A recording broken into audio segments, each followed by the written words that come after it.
Hey folks, welcome back to Hash Rate Up. Today is all about DPO.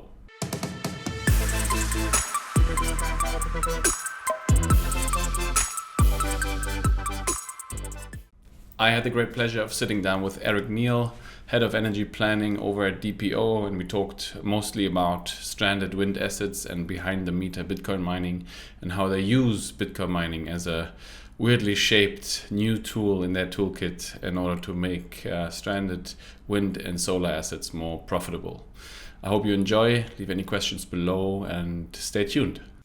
All right, so like I said in the introduction, I am back this Sunday with Mr. Neal. He is Director of Energy Planning at DPO. DPO stands for Digital Power Optimization. Today we're going to speak a bit about behind the meter energy and site development in the US. Today is an unknown date, but the block height at which we are recording is 836.833. The 30-day hash rate is at 594.9 exahashes per second. And our hash price is at $108.95 per petahash per day, with a couple of weeks to go until the halving. With that being said, hello, Eric. Welcome to the show. Hello. Great to be here. You've done podcasts before, right? I have. What have you done in podcasting so far? There was another one with a hash rate name in the title that is no longer running. The individual that was running that podcast has moved on to a career in a different business completely. But maybe we can throw a link in the comments or the notes for folks to view.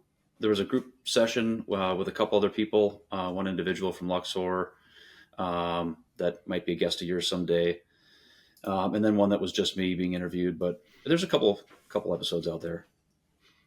Yeah, I'm really excited for this one, though. You have a different audience. Yeah, exactly. It being on Swan's mining channel also gives people a bit more exposure that previously hadn't dabbled in this, right? I just had Luxor on the previous episode, so they will probably have to start paying me before I have them on again. Can you give people a bit of background to yourself, Eric? How you stumbled over Bitcoin mining? Because I said in the pre-talk already, there's a lot of folks that would have not listened to Bitcoin mining content before, and they might not know who you are. Yeah, well, your use of the word stumbled is probably accurate. So my background is in energy. I knew about Bitcoin prior to 2 years ago, but headline news, hearsay, people talking about it, I never really dug in. And that's because I was working for a regulated utility and I was focused on developing energy projects, interfacing with regulators. And I spent almost my entire career in energy. Started in engineering as a thermal engineer, moved into some project development roles where it started with economic modeling to support regulatory applications, and then got a little bit more involved in leading some teams to coordinate some of the engineering, environmental, and stakeholder pieces to take really a business case concept for a project and make it actionable, where you have a complete story with enough due diligence done where you can ask for money and ask for permission from your regulators to spend a bunch of capital to do a project. And I came across DPO at the same time I came across probably 50 other Bitcoin miners, because I was sitting in a team that was asked a bunch of questions from people who wanted to invest money in the territory that we had jurisdiction over. And we called that economic development, or at least the first step for economic development, where people would talk to us and say, this is how much energy I want. This is what I'd like to do. This is what I need. And we would do some feasibility assessment. And part of that was economics. And that was the role that I filled. And we had Bitcoin miners from all over the world calling every, I think, energy company in the United States saying, I need as much power. I need it right now. And I need it to be less than 4 cents, per kilowatt hour. And we kind of got tired of having those conversations. Like, I'm sorry, I don't have 150 megawatts lying around at sub 4 cent power. You're gonna have to go find that somewhere else. It takes a while for us to build that. And then DPO was on the other end of the line. They said, you're probably hearing this conversation all the time. We said, yeah.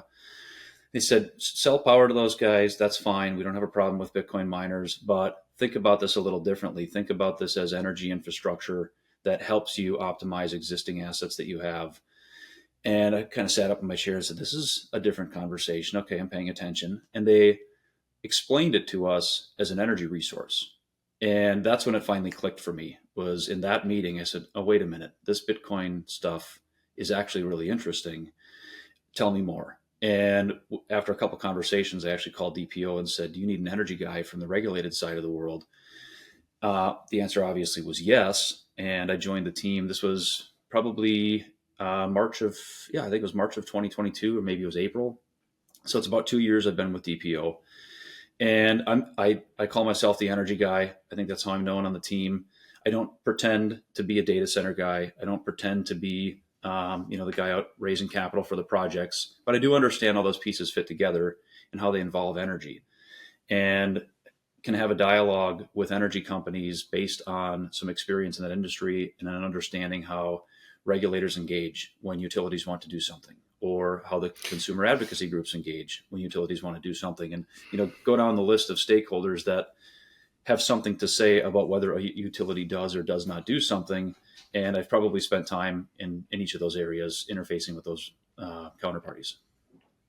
So probably having you on the team makes TPO a lot more quicker than the competition at execution, because you fully understand the more traditional angle of that partnership.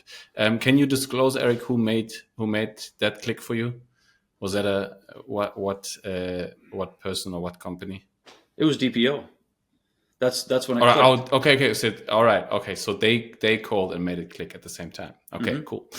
All right. Interesting. I similar for me. Not quite as professional, but I studied energy economics, right? Not because of Bitcoin, but just because it interested me what happened behind the plug, right? And then you sort of enter this whole rabbit hole about energy trading and energy generation and transmission and all of that stuff, and the magic that really goes into keeping the lights on at all times.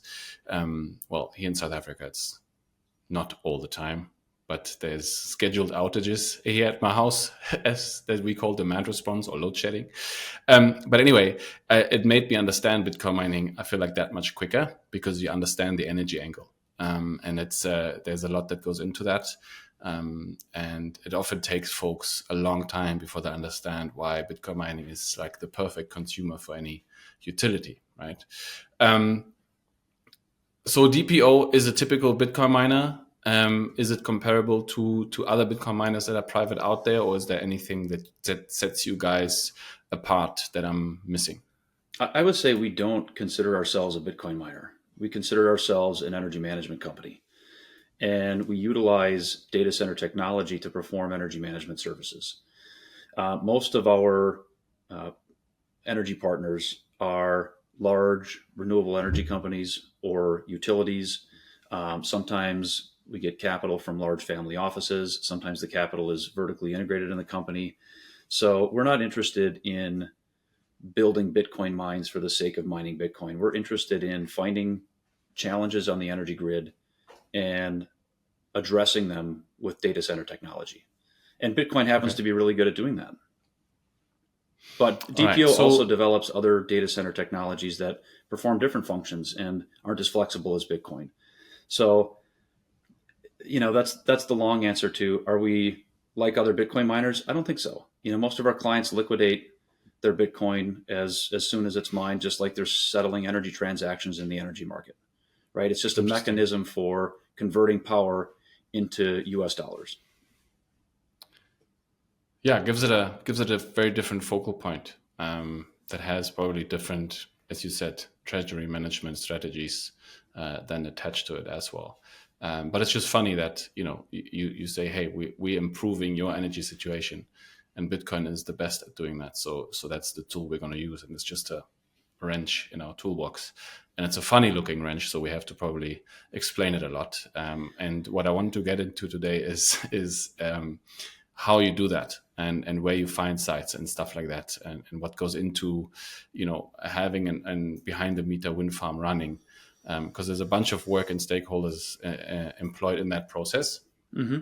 And I feel like a lot of people don't understand that or appreciate that when they value these sites. And I'm also very happy to have, for the first time, I think, somebody who comes from the energy industry on the show, because this is supposed to be a show about Bitcoin mining and energy. And so far, I think it's been solely Bitcoin miners or people affiliated to the Bitcoin mining industry.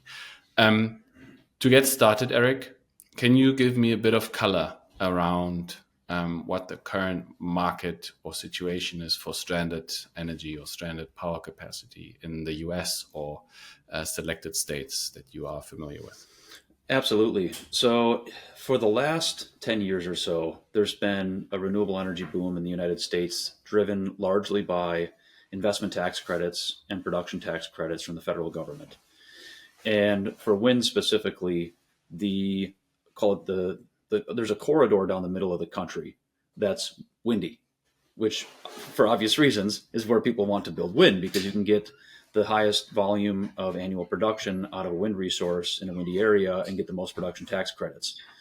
And because of the production tax credits, you were able to, and still are able to, construct a wind resource in an area with very, very low market prices for power, because the federal government's giving you, north of $30 a megawatt hour, grossed up for tax. Depends on your tax situation, but call it north of $30 a megawatt hour for every megawatt hour you put on the grid. And that's true if the grid prices are, $50 a megawatt hour, $100 a megawatt hour, or negative $30 a megawatt hour, right? When the grid is saying, I have too much power and I want you to shut off, it does that by putting a negative price on the grid. And any dispatchable resource, that isn't getting production tax credits is going to turn off or go down to minimum load. But these wind generators, they just keep pushing power onto the grid, because until it gets below, say, about negative 36 or 38 or 45, depending on the entity, it still justifies putting power on the grid, even though you're taking a loss in the market. So some might describe it, there's a considerable overbuild situation of wind in the middle of the country, and it caused all kinds of transmission congestion.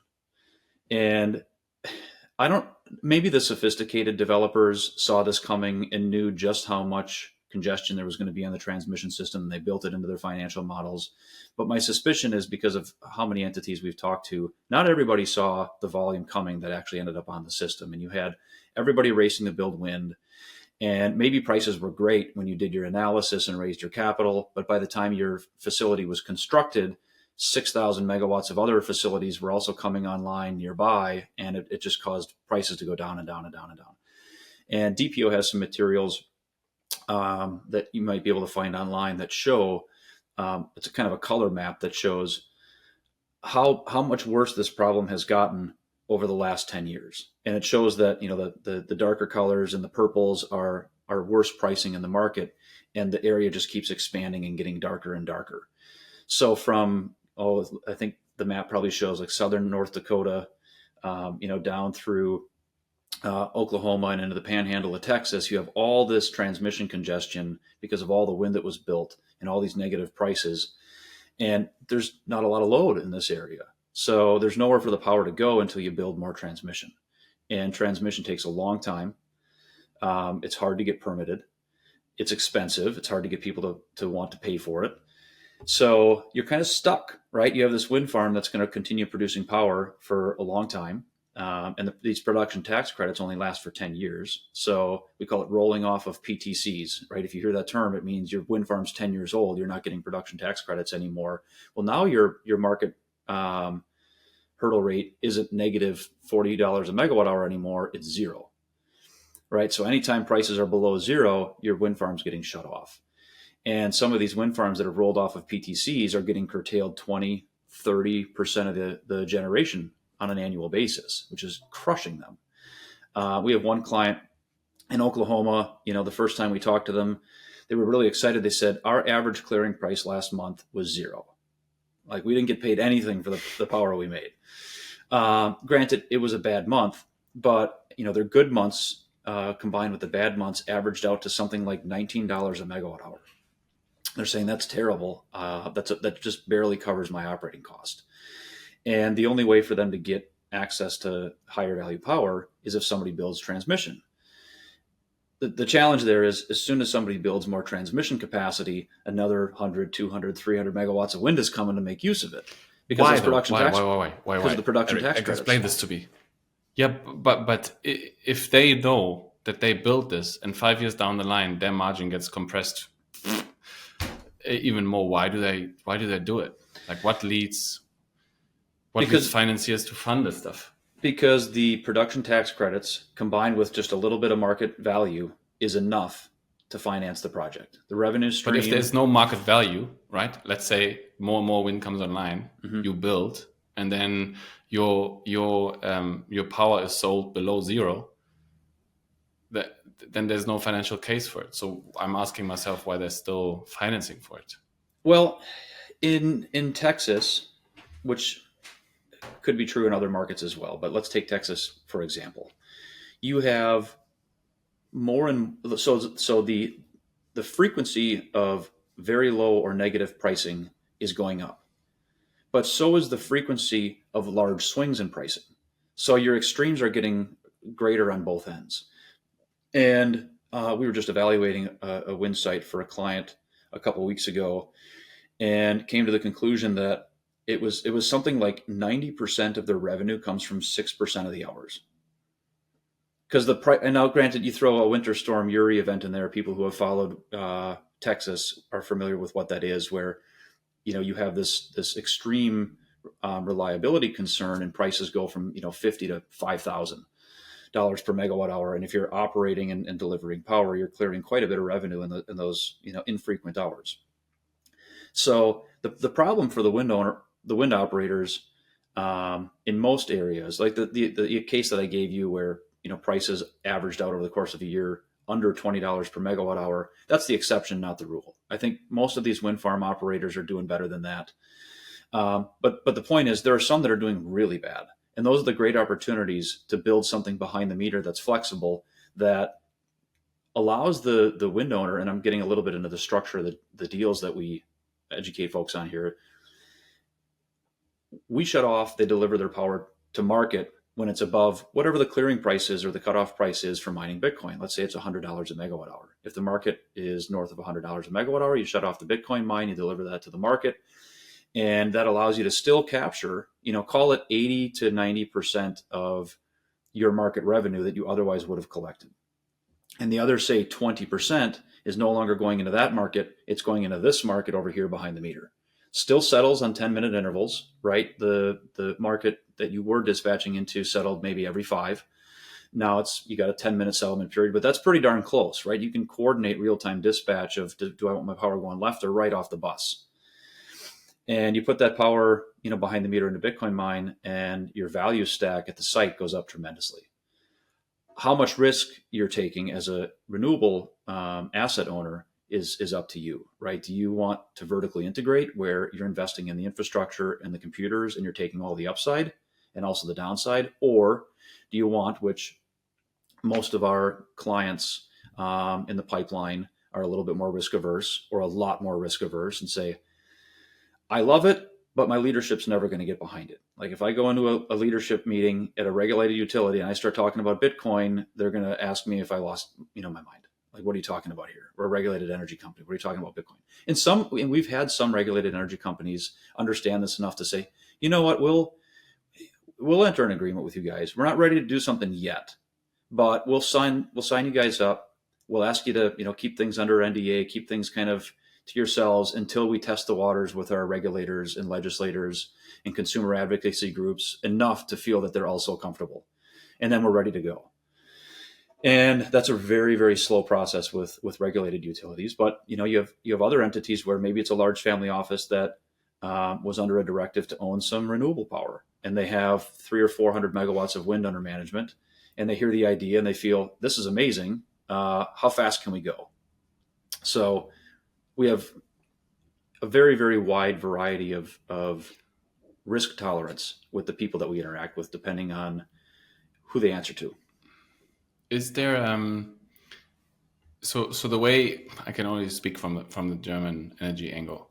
The way it works there is if the utility shuts you off, right, then you still get paid, government incentive, right? You get remunerated for the market price if the energy utility has to cut you off for demand response reasons. Is that the same where you operate or not?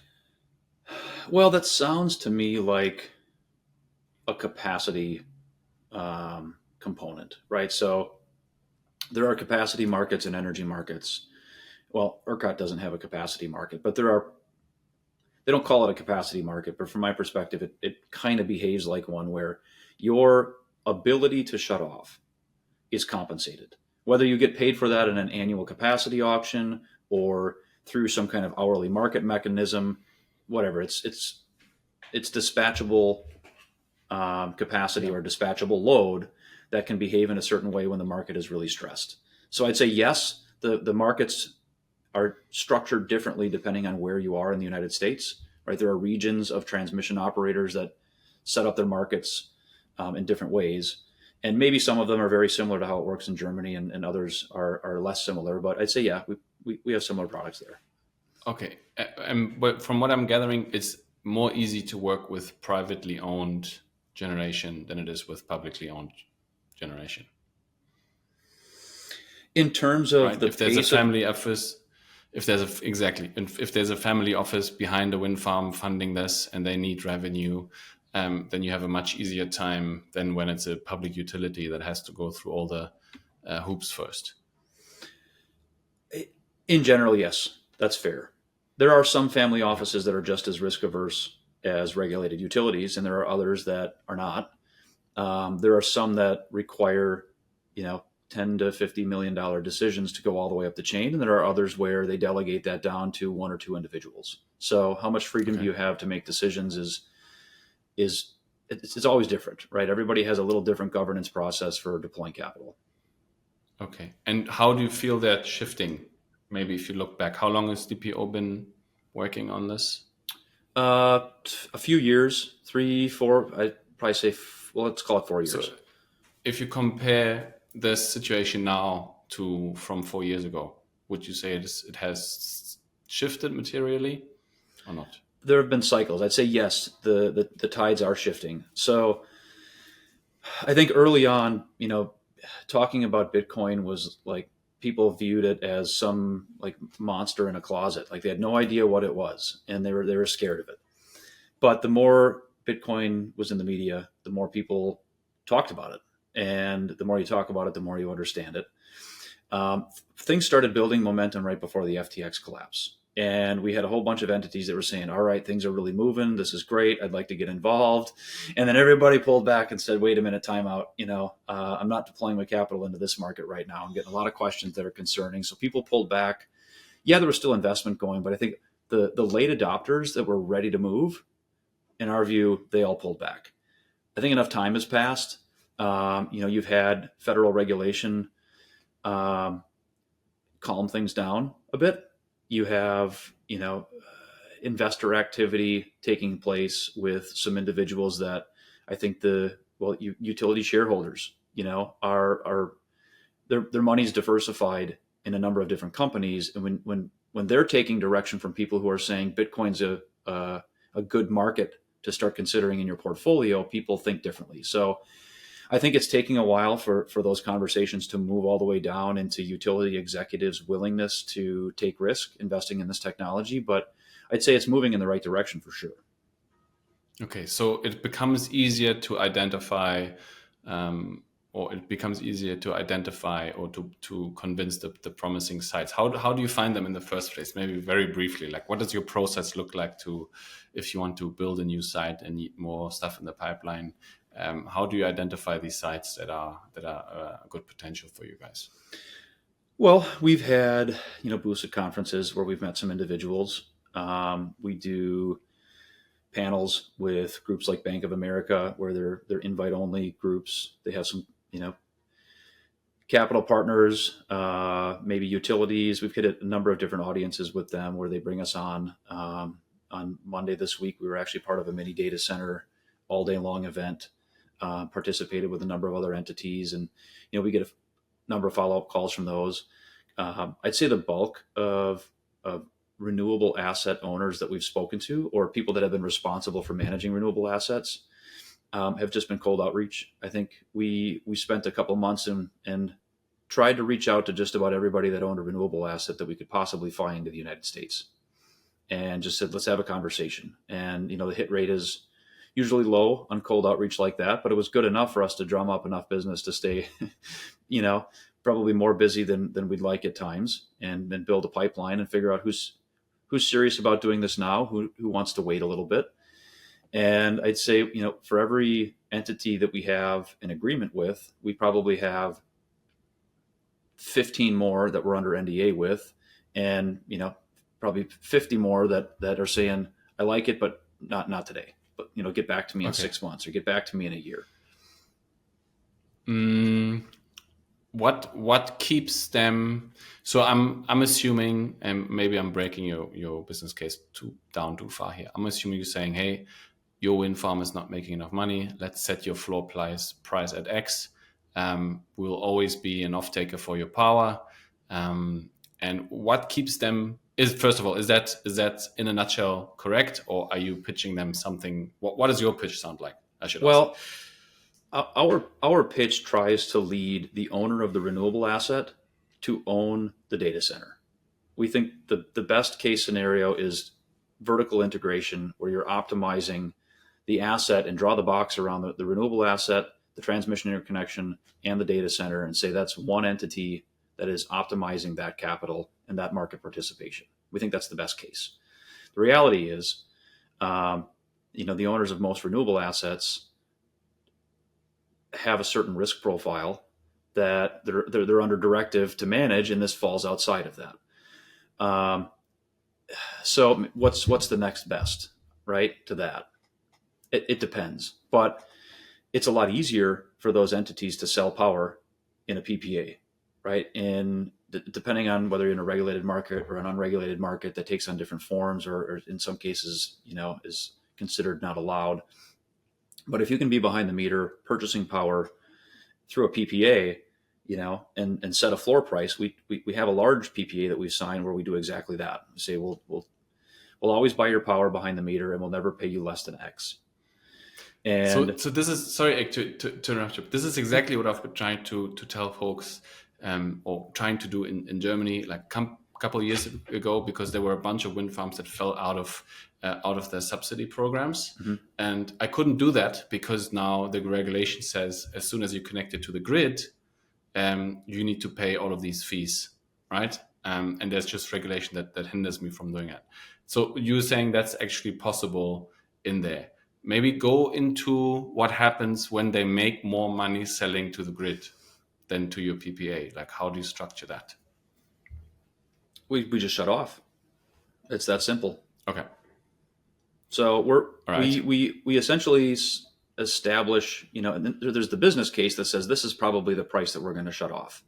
But the reality is, as hash rate changes and as Bitcoin spot price changes, right, that number is going to change. So we just structure it that when they do day ahead dispatch, right, they essentially offer their wind into the market day ahead. There's a kind of daily coordination that says, well, this is the current spot price for Bitcoin. And, we translate that into $1 per megawatt hour basis. So they at least have a heads up on when they should not be offering their wind into the market, because they're going to be giving it to us. And then in the real time market, right, those prices change, and we pay attention to that, and we shut off whenever the clearing price justifies doing that. This is exactly what my question is. How do you put that level of flexibility into a PPA though? Do you do daily updates and say, hey, today my farm, I don't know, at 23 joules per terahash does 20 cents per kilowatt hour? This is the floor price, or how do you structure that? Sure. Well, we essentially just take the responsibility of managing dispatch into the market, and they're going to be paying attention to what we're doing. And if we're not, complying with the terms of the agreement, they get to shut us off. Okay, interesting. Okay, so you actually manage the sales of the power. Well, we don't manage the sale of the power. We just control how much power is being sold by whether or not we're online. And it's to our advantage, right? Because the price that we're paying is essentially the market price. So if we don't shut off, then we're just paying them whatever the market would pay them. and we're overpaying for power that we're using to mine Bitcoin that we shouldn't be using because the value of the Bitcoin is less than the power we're using to make it. So we have all of the incentive, and the owner of this asset has zero downside. The one exception being how you structure their credit risk, or how you structure their exposure to your creditworthiness is Okay, a but bit of a hold sweet on, Eric. sauce. Before we get into that, I have not understood this. Okay. Lead me through the scenarios, right? Day ahead, the price is, I don't know, minus 20 per megawatt hour. hmm What do you do? Well, day ahead, we say anytime the price is below, I'm going to use 100 again. Anytime the price is below $100 per megawatt hour, we are going to be online. And they'll look at the day ahead forecast and say, okay, well, anytime the price is above 100, I'm going to dispatch my wind into the market. So that feels like they have a $100 per megawatt hour dispatch price. And they know they're going to be delivering their power to market because they can trust us to shut off. But the payments for our power are based on the real time price. Like, what was the power right now, and how much power were we using right now on a 5-minute basis, right? Because it's a 5-minute market in most markets. And whatever that market price is, the owner of the renewable asset is getting paid that price for that volume of power, whether we're using it or the market's using it, doesn't matter. They're getting paid that price. So they don't really care where it goes. Okay. If the price is okay, but yeah, exactly. But okay, if the price is above, you shut off. And how do you manage the risk of lower than average uptime of your machines? We just have to accept it. Okay, so if it changes and prices turn out to or translate to you being offline 10% of the year, that you just take that on the chin? Yep.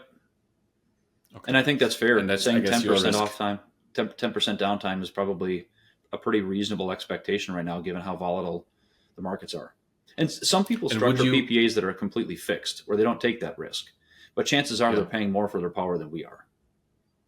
And how do you structure, like, first of all, how do you plan what machines to employ here?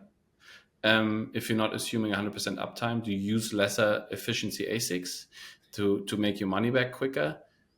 Is that a thing? I think it's reasonable to expect that the higher cost hash rate is going to go into applications with higher uptime, and the lower cost hash rate is going to go into and the less efficient machines, places with lower uptime. And DPO has a number of prospective projects in other countries, where one of them being in South Africa, where uptime might be less than 50%. And we're anticipating having a home for some of these really old machines, right? Because there's going to be a surplus of really old, inefficient machines. What do you do with them? Do you send them to the landfill? Because the power prices that they require to be profitable are very, very low. But you still need some uptime, because it costs money to build transformers and concrete pads and containers, et cetera. And shipping. But there are places in countries where you have $0 power for 30, 40, 50% of the day. And it just makes sense to put old machines there. What is your thinking as DPO about pulling power from the grid to replace the missing uptime?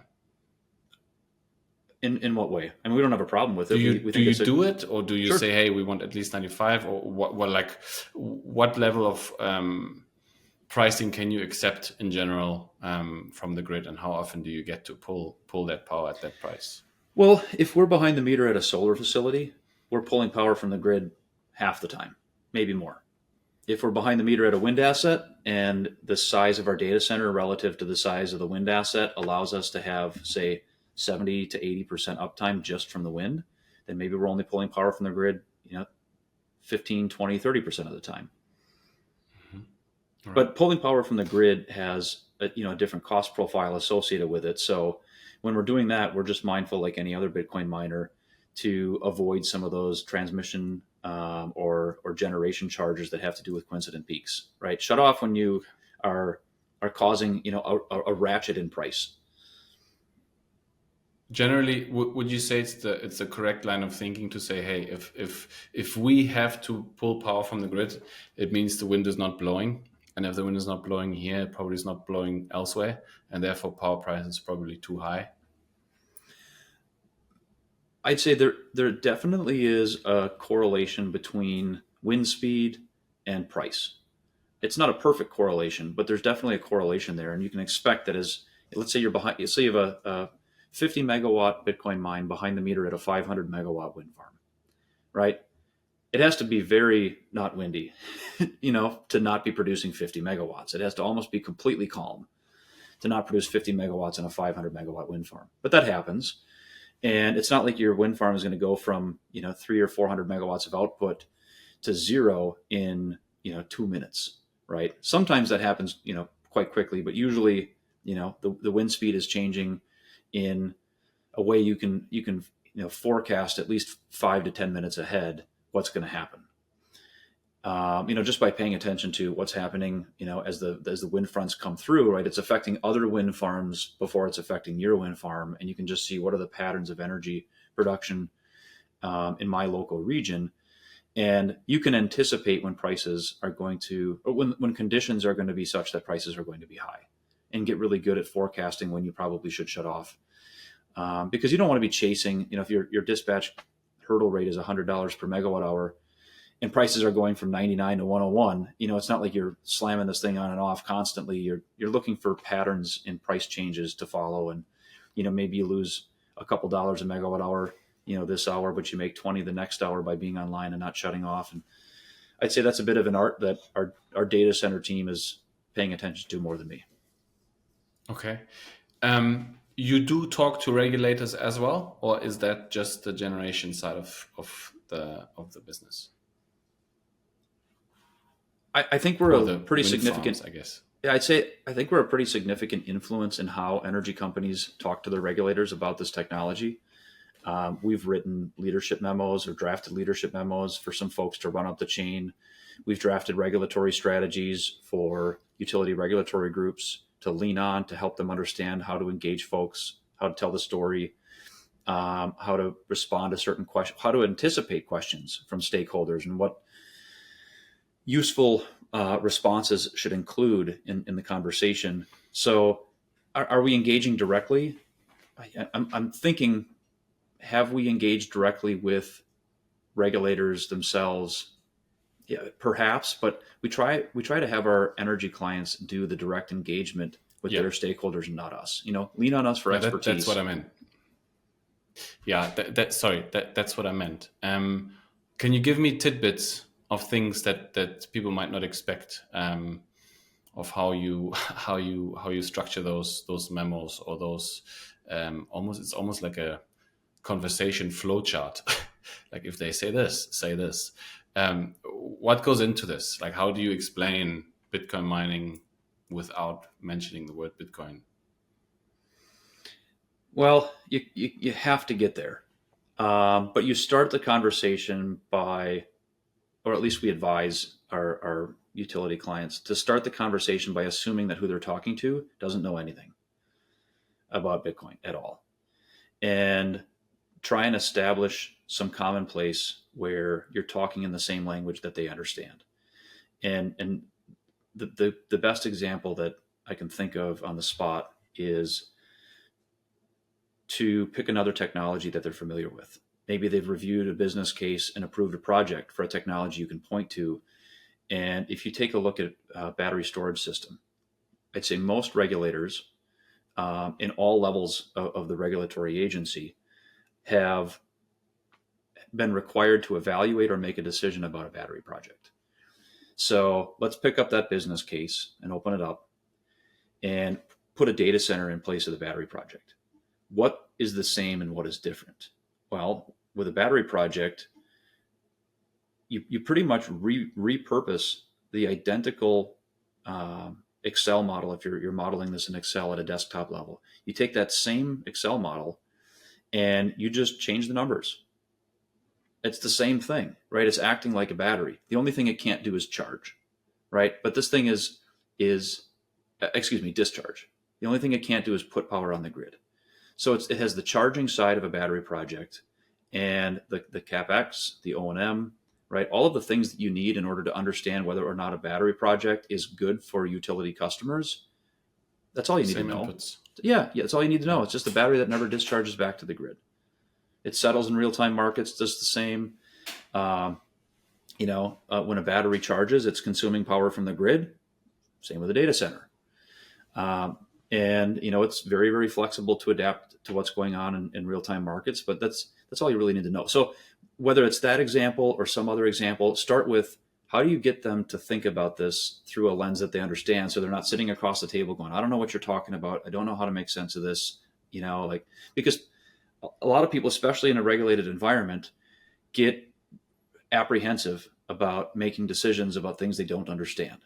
So Yeah. I'd say that's where you start. And then you point to some of the issues that are on the electric grid in the area they're responsible for and say, how do you feel about, all of this transmission congestion? Have you found solutions for it? What are they? And, kind of get them thinking about problems on the system they'd like to see go away. And then say, remember that battery, we were talking about? Well, if you put those in those areas, right, does that problem get better or worse? If they think about it, it's like, well, it'd probably get better. And that's what we're trying to do. We're trying to put these value batteries in those locations to create value.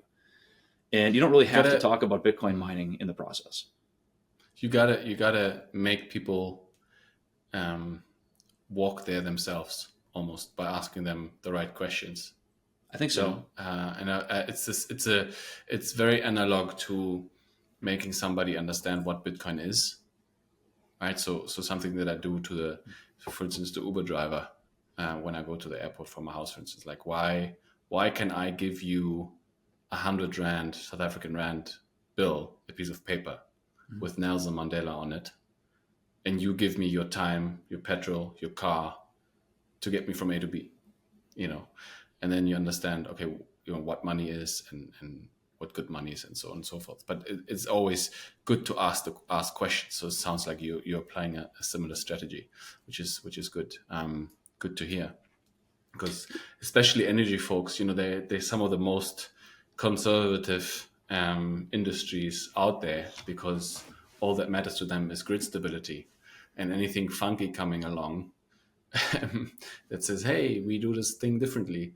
We have this battery, but it doesn't discharge. It's a data center. It's Bitcoin mining. It's like, what are you talking about? Please, leave me alone, Yeah, well, I tell people that in that environment where we're talking with folks that we want to be supportive of a project or a capital investment, when they start asking questions about the details of Bitcoin, I try and get them to understand they don't need to know. They don't need to understand that.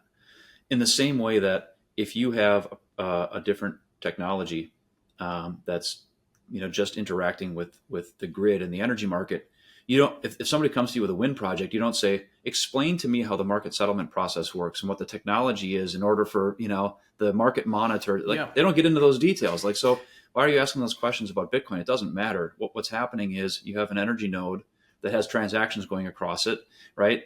And your stakeholders are benefiting from it. It doesn't matter how the market is structured or settles. To the same way it doesn't matter today. Well, what you wanted to get into earlier was the credit risk. And this is where it gets important. Right? I would argue, and I would disagree with you, because I would say, hey, you can say all day long, these machines, this data center makes 20 cents per kilowatt hour. But where does that come from? Where does the money come from? Why does it make that? How much is that secured? Is that a 2-year thing? Is it gone in 5 years? I don't know. And to understand where Bitcoin ASICs get their revenue from, you kind of have to understand Bitcoin a little bit and understand what the price is and why it's 70K right now, and what's going on the fiat side of things when it comes to the hash price, to understand where the revenue comes from, right? I would say with traditionally sited and powered Bitcoin mines, I would agree with you. But with the types of projects that we try to get energy companies to build, I wouldn't agree with you.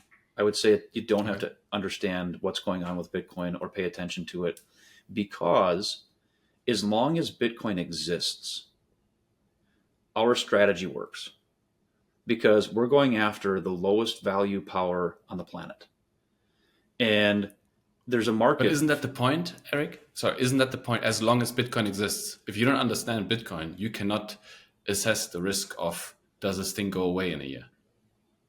Well, I'd say if you're concerned that Bitcoin might go away in a year, you should be shorting anything that's tied to Bitcoin, and you're going to do very well if you're right. Sure. So Yeah, sure. But I'm an energy guy. I don't trade in the markets. I want my wind propeller to go all day long. I'm thinking of kids' songs right now. Wheels on the bus. Sure. But So you know what I mean? Like, absolutely, and we interact with folks who aren't even willing to get comfortable with the idea of Bitcoin existing 12 months from now, right? For whatever reason. Okay, then let's structure this transaction in such a way where you don't have any downside risk. Your upside is going to be razor thin, right? If you want somebody else to take all of the risk, then your value coming out of this facility is going to be adjusted accordingly, right? But if an extra $1 to $2 per megawatt hour from your wind farm is good enough, and you're like, it's not going to, get me really excited, but I like $2 a megawatt hour more than zero, so sure, sign me up. And then the conversation is very, very much about how do I structure this PPA or whatever the transaction is to make that counterparty absolutely certain that we aren't going to have credit problems, right? Where we can't pay our bills. Because if they're only getting $1 or $2 per megawatt hour total, and we don't pay 1 month's energy bill, right, they lose, right? So they're very, very sensitive to how we structure the contract to make sure that they always get paid and that they can shut us off if there's a risk of us not paying. okay, so let's talk about this this topic a bit more, because that was really interesting when we first talked before the recording. And correct me if I'm summing this up incorrectly, right? So what you said to me was Bitcoin miners traditionally have bad credit rating, and the loans that they get to post collateral is very expensive.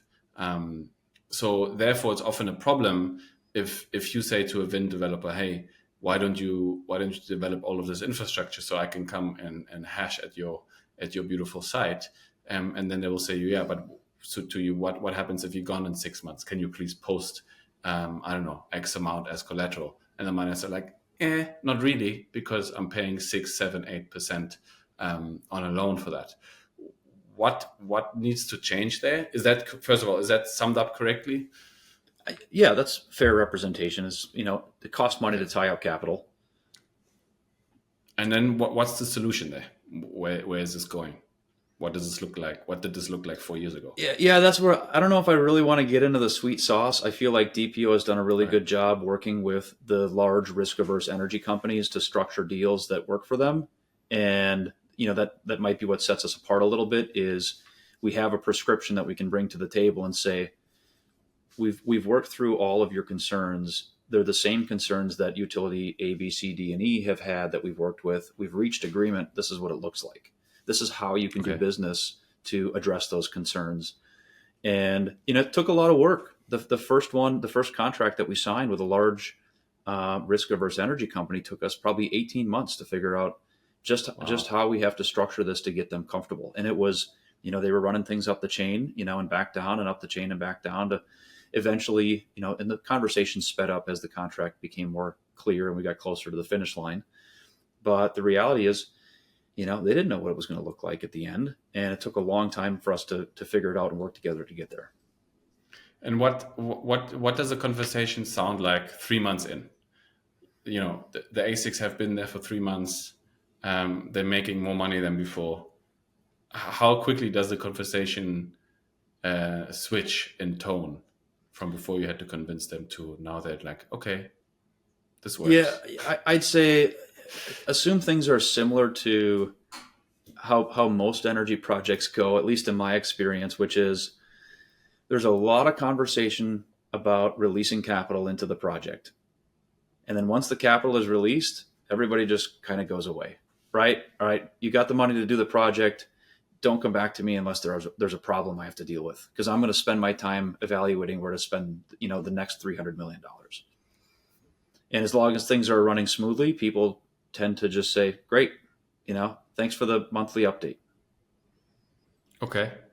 All right. No flowers. No. Okay. How do you raise money for this? You have a new site, I don't know, 50 megs. You need to build a Bitcoin mine. Where do you get the money typically from? So our founders, our former, investment bankers, they spent a lot of time doing exactly that, raising capital and structuring debt, and they're good at it. And they had, I'd say, probably, a Rolodex with a couple hundred people in it that they started with, saying, "Are you interested in getting into this space?" We've met investors or investment groups. We just bought a hydro facility in the middle of the country, and the entity that financed that, Aegon, we met them at a conference. Like, we had no idea we were going to run into them, but we did. We had a conversation. They liked what they heard, and they ended up investing in a hydro facility that we just acquired. That's amazing. Okay, cool. Eric, is there anything that I haven't asked you? Because I feel like we covered a broad topic. We're coming up on time a little. So just want to make sure. Is there anything that you wish I had asked you before? No, I mean, we could probably go on for hours, and talk about other topics, but easy. I think maybe just a conversation about the pace at which this is moving versus the pace at which it should be moving. And one thing I try and remind people is to just be patient, right? There are a lot of people that would like to do this that can't for one reason or the other. And if you get a no, come back to them. Just keep the conversation warm, because some entities are just much slower to engage than others. I'm hoping that the pace of this picks up, in the right places. Does Bitcoin consume enough electricity, Eric?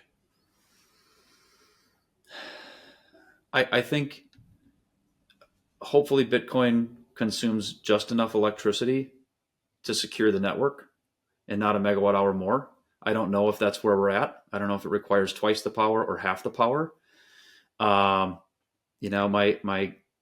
gut says that the Bitcoin network was developed in such a way that it's going to move equipment to the lowest value sources of power over time, and you're going to see less volatility in the cost per megawatt hour, or the value per megawatt hour of mining Bitcoin. And eventually the volatility is going to settle out, and the Bitcoin market is going to be a nice, stable ecosystem where there's just enough power online to secure the network and not a megawatt hour more. Right. Sounds good to me. Eric, where can people find you? What do you want to leave them with? Where can they find more about DPO? Digitalpoweroptimization.com is our website. Info at digitalpoweroptimization.com is a general mailbox that folks can reach out to us at. I'd say that's probably your best bet. And, pay attention to that website for links to things like this, and stay updated. But send an email if you want to get a weekly or a monthly update from DPO. Hit that inbox up, and we'll get you on our distro list. What can people find in there typically? In a monthly update. Yeah. So Andrew, our founder and CEO, pretty much just talks about what's going on in the industry, what happened the last month. It's not specific to Bitcoin. It's kind of data center technology in general. There's a lot of stuff going on in AI, right? So our monthly updates took on a different tone about 9 months ago and started directing people's attention to that. So I'd say they're gonna hear whatever has been going on in the last 4 to 6 weeks from the perspective of DPO. All right, dear listeners, dear viewers, I hope you learned something new. If you do, or if you did, you know what to do. I tried to give everybody a brief overview of what goes into, or me and Eric, I should say, what goes into building one of these sites, what considerations you have to make, what the potential is, and so on and so forth. If you have any questions, go via the channels that Eric just mentioned, or post them to us. Are you on Twitter, Eric? I am not. Okay. Are you on LinkedIn? Energy folks are on LinkedIn. I am. Yeah. Okay. I'm kind of an old energy guy. I don't have much in the way of social media, but I do have a LinkedIn account. Okay, so that might be another one. Again, if you learn something new, you know what to do. Next Sunday we talk mining again. I'm not sure who that's going to be with yet, but I'm sure it's going to be exciting. Yeah. See you next time, guys. Thank you. Thank you for having me on, Jesse. Sorry, cut you off there. No, just saying thanks for having me on.